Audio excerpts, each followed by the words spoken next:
Part ng migrant workers nakahanda na sakaling ipatupad ang malawakang repatriation sa mga OFW na apektado ng kaguluhan sa gitnang silangan.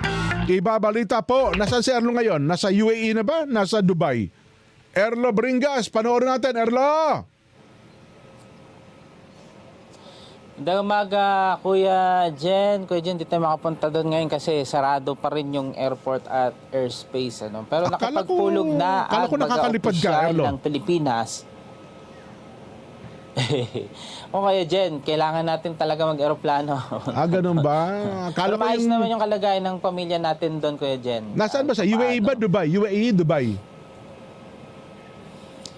Merong nasa Dubai at meron nasa Al-Ain, malapit dun sa Abu Dhabi. Pero nung kahapon, nadidinig nila yung mga pagsabog ng sunod-sunod na pag-intercept ng missile ng UAE government. So, medyo hindi sila katulog ng maayos. Pero ngayon naman, safe naman na at maayos na yung sitwasyon nila doon, Kuya Jen. Sa pinakahuli, tumigil daw ba pabobomba?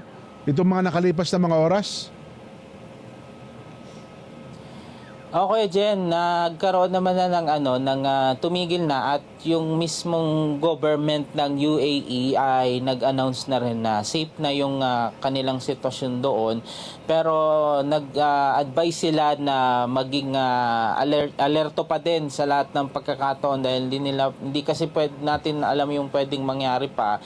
Pero ina-advise na yung mga lalo na yung mga OFW sa UAE na kung kakayanin, halimbawa, gusto talagang makaalis na muna doon, maaaring kontakin yung embahada ng UAE at lalo na yung Philippine Consulate dyan sa bahagi ng Dubai, Kuya Jen. Pero so far, Kuya Jen, ay nasa maayos silang kalagayan doon. Yung office o yung mga trabaho ay nire-required na mag-work from home muna ng 3 araw hanggat hindi pa na totally na aayos or na titiyak kung talagang ligtas na yung sitwasyon, Kuya Jen. Sige, okay, banatan mo na yan.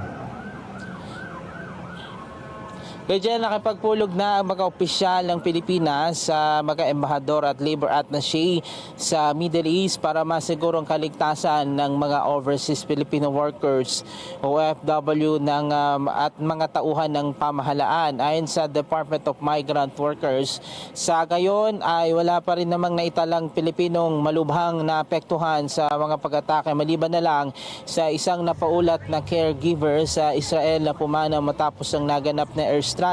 Nakahanda rin ang mga contingency measures ng ahensya kabilang ang supply na pagkain, tubig at mga pansamantalang matutuluyan o shelter sakaling lumala ang sitwasyon o mas tumaas pa ang tensyon. Ngayon din ang mga plano para sa ligtas na transportasyon at posibleng pagpapauwi sakaling lumala pa ang sitwasyon. Patuloy namang tinutugunan ng ahensya ang mga katanungan ng mga pamilya sa Pilipinas kasama ng mga aberya dahil sa mga flight cancellation. Sa kayon, nananatiling naka-full alert ang embahada ng Pilipinas lalo na dyan sa bahagi ng Tehran at Tel Aviv. Alinsunod na rin sa utos ni Pangulong Ferdinand Marcos Jr. para masiguro ang kaligtasan ng mga Pilipino sa gitna ng tumitinding tensyon sa rehiyon. Samantala, Kuya Jed, yung mga OFW naman na hindi nakaalis o yung bumalik yung eroplano sa NAIA Terminal 1 ay inasistihan na rin ng Department of Migrant Workers. Binigyan sila ng kaukulang assistance hanggat hindi pa pinapayagang makabalik o makalipad yung mga flights papunta ng Middle East dahil nga sa kasalukuyang sitwasyon o hindi pa natin alam kung medyo humupang sitwasyon sa bahagi ng Middle East. Yan muna latest, Erlo Bringas para sa 100% balita. Salamat na marami, Erlo Bringas. Dito na tayo sa kompleto, 100%.